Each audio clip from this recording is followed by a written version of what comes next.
The current state of education in Marin County on the surface is outstanding.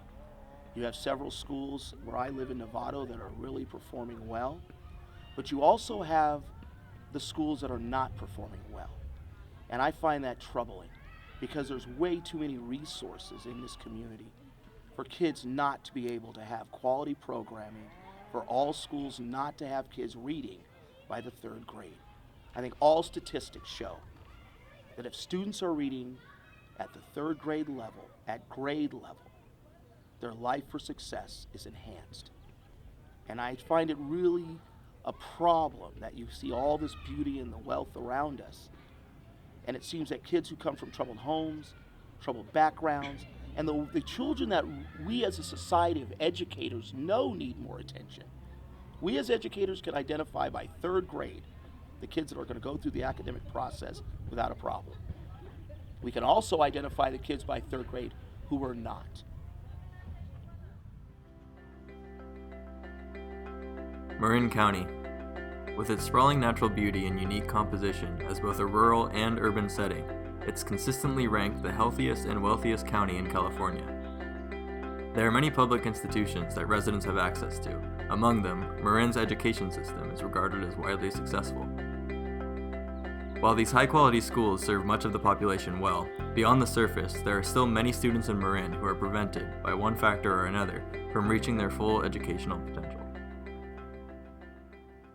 I think everyone thinks that every school is really good. That's what they told my parents and I, that throughout Marin County you'll find the perfect school, and no matter what, your child will get into any four-year college they want. I don't think it's true. I mean, certain schools just don't really offer or have the potential to take a student to a four-year college. The current state of education, well, I think if we skate at the very top here, we can see that in Marin County we do very well educating the broader population. We have some of the best schools, some of the best districts in the state of California. People move here for the schools. However, I think we do really, really well educating certain groups of people. I'm not convinced we're doing so well educating others. Well, if people are outside looking in, that we have a great school system, everyone's getting equal education, we're all succeeding in everything that we put our minds to. But if you're inside looking out, some of us are getting a quality education, but there's a group of us that aren't. I almost always feel motivated in class. I've had tremendous teachers who've worked tirelessly with me. I've had great science teachers, great math teachers, great English teachers, and I don't have much to complain for. But the thing is, I've had a fair share of problems with specific teachers. And the only question that runs into my head is, if I'm having problems at Redwood High School, what are the problems that other students are having in other neighborhoods? And it's really concerning, actually, to put yourself in that perspective. I'm privileged enough to not have to worry about that. But if you're someone who's going to a different high school in Marin County that's not Redwood High School, you could be running into a lot of issues with college readiness, with A through G requirements. And it's scary that, students just 10 minutes away from me are being robbed of their educations, or at least robbed of an equitable education. I think in a county as resourceful as we are, we probably are one of the most affluent per capita in the nation. We have one of the smallest in terms of population, about 200 and maybe a little over 260,000 people, 40,000 students. I say if not in Marin, then where? I don't think we should be falling behind anywhere.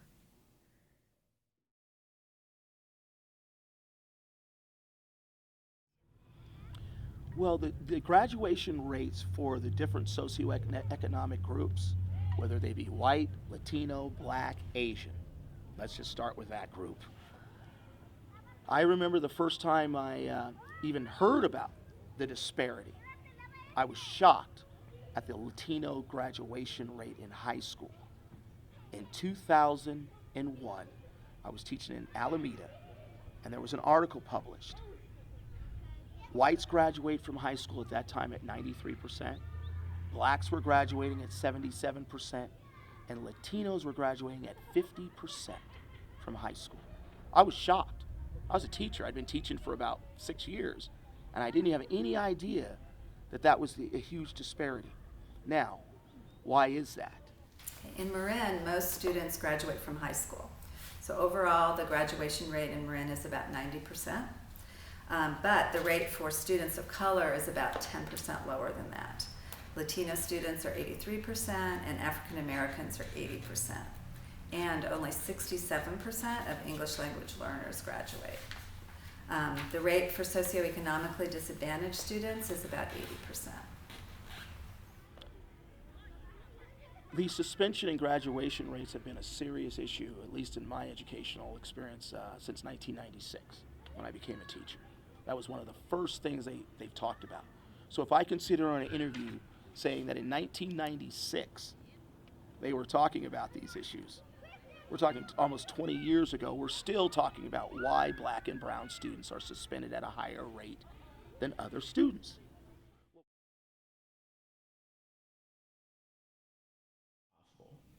I've been working in this community for 9 years, and I think each year more and more I do hear students talking about college and at a younger age.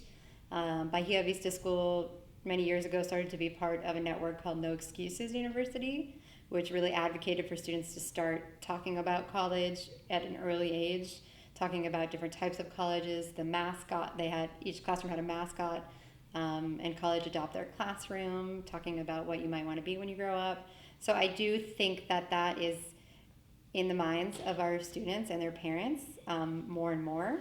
I think it still feels like a reach because they may not have had somebody in their family go to college, and again, that's where we try and answer some of those questions or show a direct role model from our staff, and we ask our staff to constantly talk to the kids about what they're learning, what it means to be a student. We do have honors and AP classes, but if I do take a look at the people who I've seen that go to college, I don't think I'm prepared at all. Personally, I'm pretty sure my grammar isn't up to college standards, but I know I'm gonna try in college, but I don't think my school has really taught me that much. In certain classes, like my AVID class, I really do because I have a teacher that tells me you can definitely make it into a 4-year college. But in other classes, there are just some teachers who stand in the board and tell me do these pages, and I don't think they really prepare me for any college. Our county measures eligibility based on whether or not a student graduates with the classes they need to enter California state schools, and they're called A to G requirements. Based on this, 61% of students in Marin graduate with these requirements, and we're seeing an upward trend in Marin. 2 years ago, the percentage was about 55%. So in 2012-13, 71% of white students met the A to G requirements, while only 28% of African Americans and 37% of Hispanic Latino students did. Socioeconomics also has an effect. Only 31% of socioeconomically disadvantaged students graduated with A to G, and only 5% of English language learners. In order to graduate with the A to G requirements, students need to take the right classes. So the first thing they need is to have access to the classes and then enroll in them. And next, they need to actually pass these classes with a grade of C or better. So the Marin Promise College and Career Readiness team is working to identify specific strategies and activities that will help more students access and be successful in these classes in the coming years. One of the first steps is to build awareness about what the A to G requirements are and the fact that they're so important to get a good start on your way to college and career.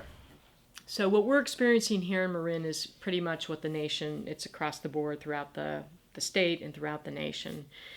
For the most part, those who are coming from a higher affluent background 90% plus will go on to college. But for those who are coming from the lower socioeconomic background, we are lucky if 20-something% will go off to college. And in fact, if we took a look at all the people at age 25, only 8% from a low-income household will have their college degree by the age of 25, whereas I believe it's 92% from the higher income will have their degree by age 25. So there's a significant disparity relative to the socioeconomic background. In interacting with students who might be first-generation college bound, I would say that many of these students do not feel that college is in their reach. But that's why we do outreaches. That's why we take kids to St. Mary's College. That's why we engage kids at Cal. That's why we go to Sonoma State. That's why we go to Cal State East Bay. We try to get that population of student who may not think that college is a value by 5th grade to start to rethink that programming, because that programming is coming in the home. You're going to go to work, they see their mom and dad, they see other kids who go to college, they see people with fancy cars, they don't see that that's me. They don't see that maybe generationally, many of those families that are economically quote unquote advantaged, they were in the same boat you were in 60, 70 years ago. But somebody in their family started and it became a tradition. So what we're trying to do is really break the cycle, create a tradition of higher academic goals, and really not talking about it to kids from 18 to 22. For many of the populations of this interview, we're talking about college from a lifespan of maybe 22 to 27. Maybe they go to work from 18 years old and they go get their college degree by 27. They have life experiences. Maybe they take 1 or 2 classes a year. But there has to be a uniquely different model and plan than what the educational system is constantly offering the 1%ers or the 10%ers, if you will, the ones who have traditionally been established in going to school and taking those jobs when they get out. Because if our kids don't get in there and compete in the classroom, those jobs will never go any other place.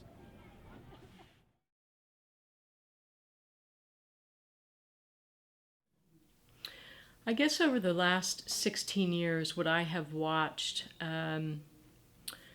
are districts and superintendents really coming together, working more closely with the community to ensure, should I say, better equitable access for all students. So I've had the opportunity over the last several years and even recently to work with, I think we have some fantastic, dynamic superintendents, very lucky to have them in this county. And I think that they have a laser focus now on equity.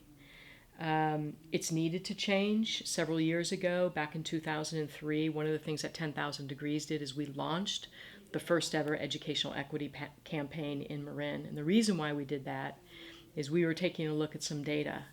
And of course, we started at the statewide data, how many folks and the aggregate data around who had college degrees and who did not.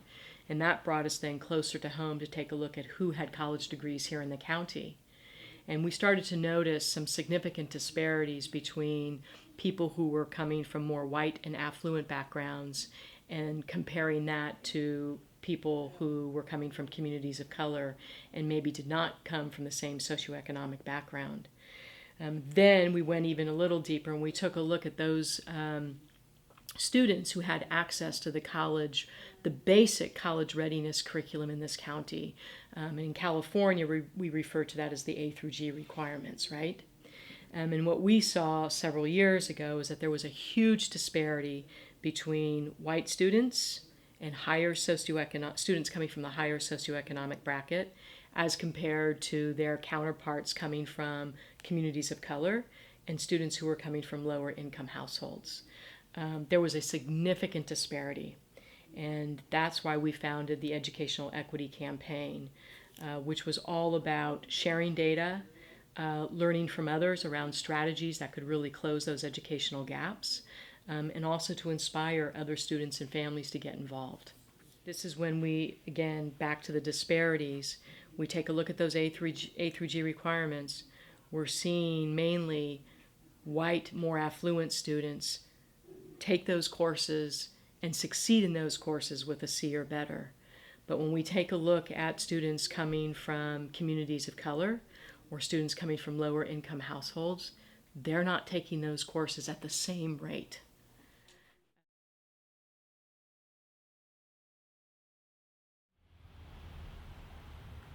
From kindergarten till 8th grade, I absolutely felt like I didn't receive the education I could have.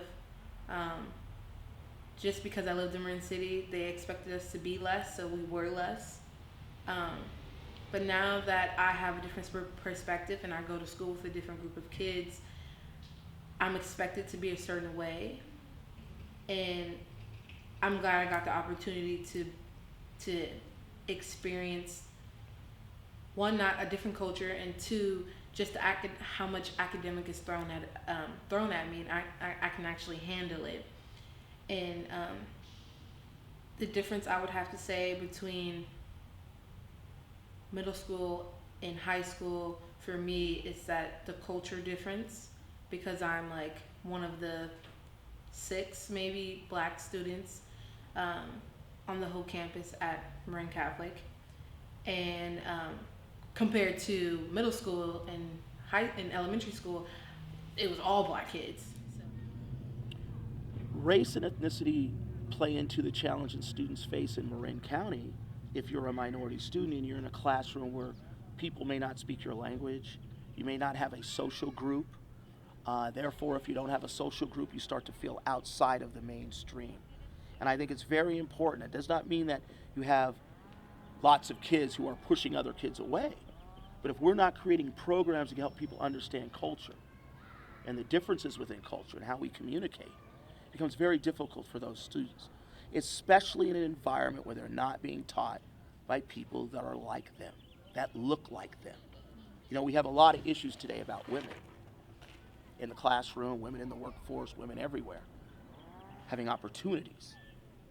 That's the same thing for black males in the school system, for kids who come from different races and cultures and languages, to see people in the classroom that kind of represent them.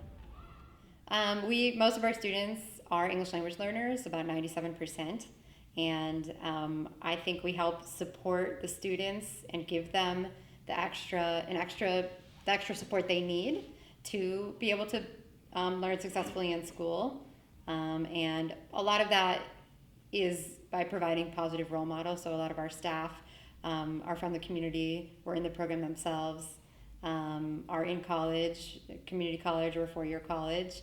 And so I think infusing the program with these positive role models and having our students learn to interact with them, to communicate with them, to build relationships, I do think that that is helping them with all their skills, not only social skills, but their language skills, their English skills. I think there are some great organizations that are out there working on this and providing services and support services for families and students with limited English. But I think we need to help build their capacity and support them to do even more. I think every student who has limited English capacity should have the support services necessary. I think we should be encouraging everybody, in fact, to be bilingual. I think our schools, when we think about, I often hear teachers or educators say, well, our students have limited English language and therefore can't take the A through G. Well, then I say, then let's bring in the support so we can increase their English language skills so that they can access those other educational opportunities.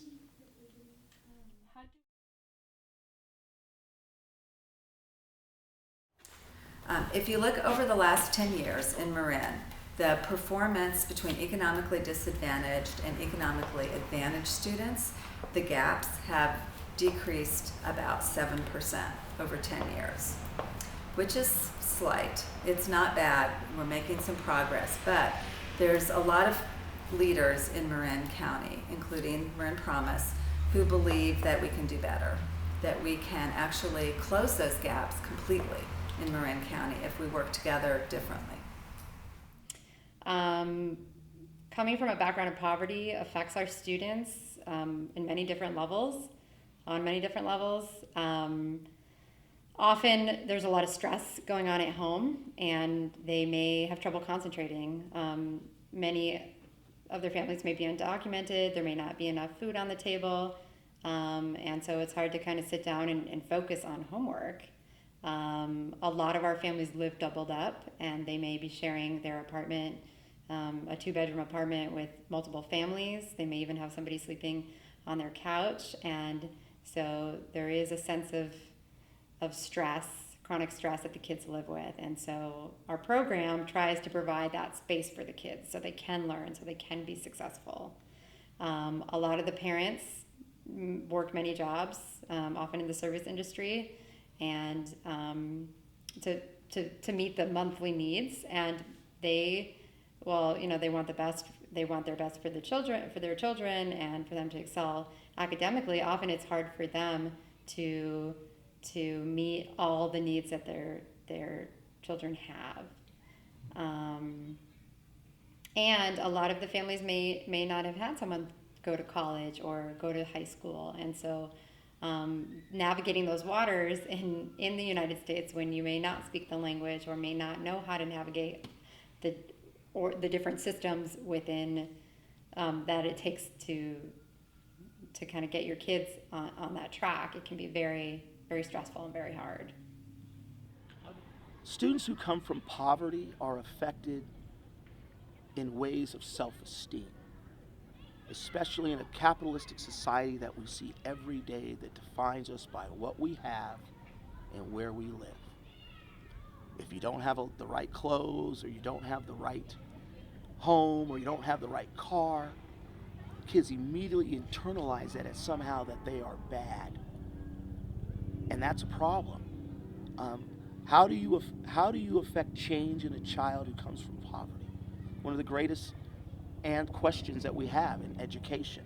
The way that you, in my eyes, as a special educator, reestablish that self-esteem a child loses is through academics. His ability to read, his ability to compete, his ability to work hard.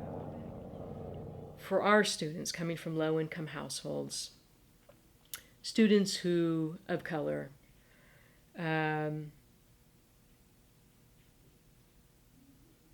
overlooked. Our education system overall doesn't hold all students to the same high expectations. If you take a look at some recent data that was released by Education Trust West, and this is a national public policy and research firm around education, if you take a look at some recent data, they interviewed parents coming from low-income households, and 98% of those parents had dreams and aspirations of their children to go to college. And their children at the time were in middle school. And about 95% of their children wanted to go to college when they heard that talked about. When they interviewed the teachers, only about 70% or so believed that those students could go to college. So there's something wrong when 30% of educators think that not all students can achieve at the same levels, and that not all students therefore should have the same choices. So often we have students who come into our office who've been told they're not going to get an SAT fee waiver because they're only going to go to the community college. Well, the community college is a great option. It's affordable, it provides excellent general education, but the problem right now is community colleges are focusing a lot of resources on remediation when they could be focusing their resources on general education and supporting students through college completion. Many of our students come in here never knowing what the A through G requirements were. And you'll often hear them say, I only wished I knew I had to take that class. I would guess that the majority of parents don't know what the A through G requirements are, because I think most parents assume their students, their kids, their children are getting what is necessary to be able to access the multiple pathways once somebody graduates from high school.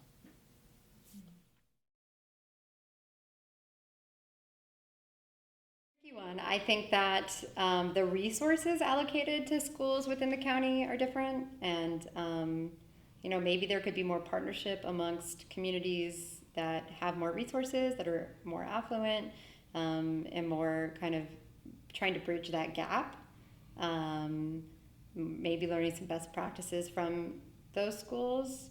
So I think it's not necessarily what the schools in the canal or other communities aren't doing, but kind of on a system-wide level, what needs to happen in Marin County to more equitably distribute resources and funding, and anything else that can strengthen the schools that are serving populations that are low income, that are English language learners, that have free and reduced lunch, because the challenges that those students and families are facing are unique and different, and it needs a big team of supporters that are thinking creatively, and so everybody in this community serving these students can be doing the best they can with that sense of urgency, but I think it requires a bigger team of people, and it requires people in other communities helping and taking ownership as well, not just of their specific community, but of all the kids in Marin County. Everybody deserves to thrive, and I don't think that's going to happen unless we're really closely examining what's happening, creatively brainstorming how to improve it, and working together and integrating communities. A big thing that I believe is lacking in our education is probably funding for the schools, and getting the right materials like textbooks. And a big thing that I've noticed is that sometimes teachers wouldn't give out homework just because we don't have enough textbooks for every student to take home. So there's no way you can do the homework because how are you going to do it if you don't have a textbook? Another thing is that the lack of materials that we have. Since our school only has a few textbooks, we can't check them out, and we have to leave them in the classroom, which it's kind of bad because we can't really use those textbooks as homework resources. This is an extremely complicated issue, but the bottom line is that funding per pupil varies dramatically across schools in Marin. Funding for Marin schools is primarily a combination of three things: state money, local parcel taxes, and school foundation support. The largest component by far, state funding, has shifted this year based on local control funding formula, which is intended to shift more money to the schools with more need. So we know that the state acknowledges that some kids need more support to reach the same outcomes, and this is good news for equity in California and Marin. But those implications for that new funding formula are still playing out, and we're not sure what's going to happen to them in Marin. The funding levels received from the state of California are near the lowest in the nation. So in addition to the state money, many of our school districts need to supplement their budgets by passing local parcel taxes and having local school foundations raise money from local businesses and individuals. You can imagine that the schools in certain zip codes raise quite a bit more money than other schools for that, and this has an impact on overall school funding. But a bright spot in our county is an organization called Schools Rule, and they're working to even the playing field in this area around school foundation fundraising. The differences that result from this funding system in Marin were reported in 2012 in the Portrait of Marin. Spending at San Rafael High was $8,237 per pupil, while spending at Redwood High was $10,340. So this uneven spending leads to uneven results.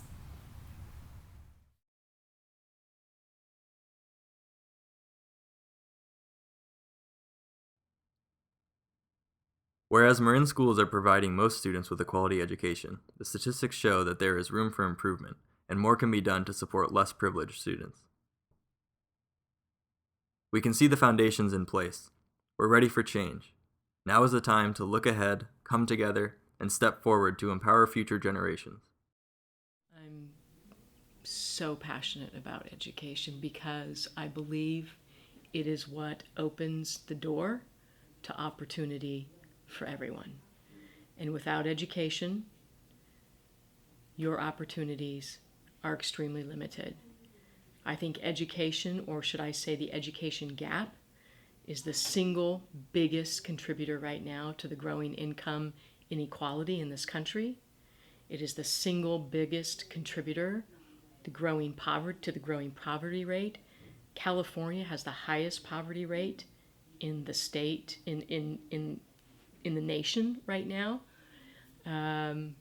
Education is the great equalizer.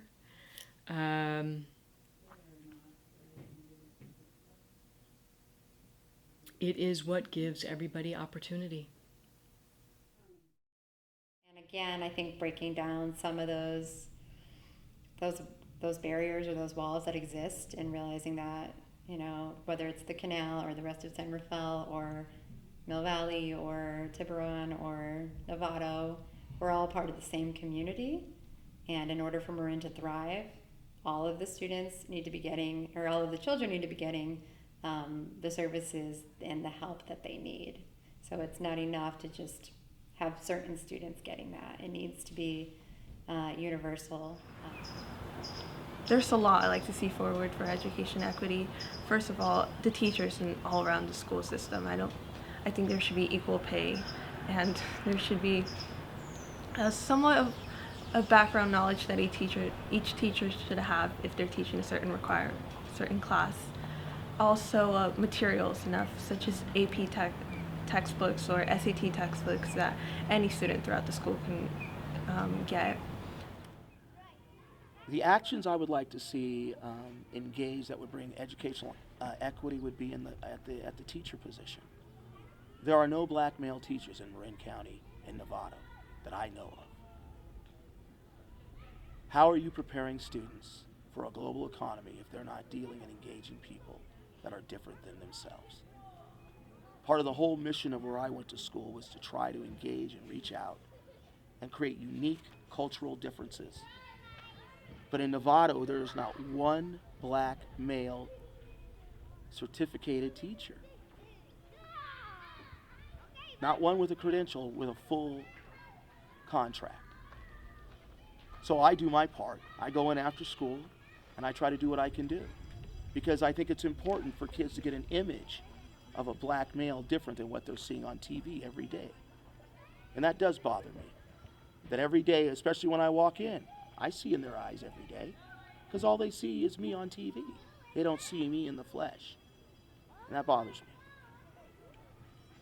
I think all of our districts need to adopt A through G as the default curriculum. And that if there's some reason why a student cannot complete the A through G curriculum, that there is some sort of protocol that we create for that student so that they can still be successful. But I think first we have to start with all school boards adopting policies that promote equity. The first place we start is the A through G curriculum. I think we have to take a look at what we're doing at Marin Promise is taking a look at where we're losing children in the pipeline. We think about 8th grade to 9th grade. So I think we need to think about some support services for transitioning students from 8th to 9th. I think we have to take a look at some other benchmarks throughout the pipeline, like what's happening in 3rd grade. Well, the most important attitude change or attitude that we need to all embrace in Marin is that every single child can learn and every single child can be successful. And whether they choose to go to college or not, every single child in Marin needs to graduate from our high schools with the choice to go to college.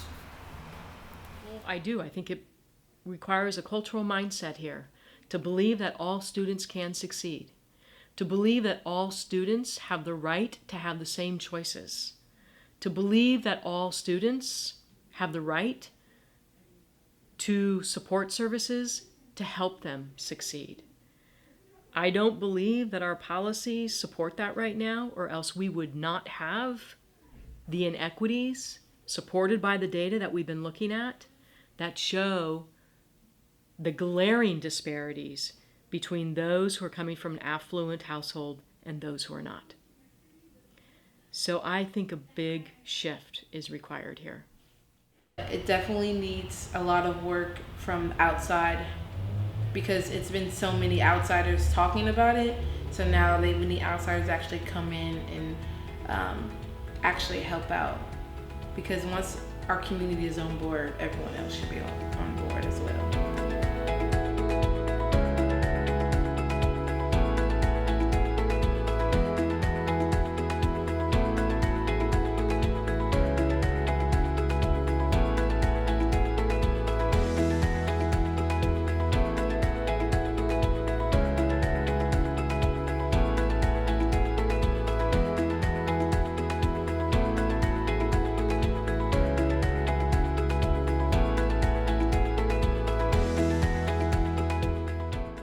This documentary was produced by the Education Equity Advisory Committee of the Marin County Youth Commission, a youth-led group appointed by the Board of Supervisors to advise them on policies relevant to youth. Applications are open now for the 2015-2016 Commission.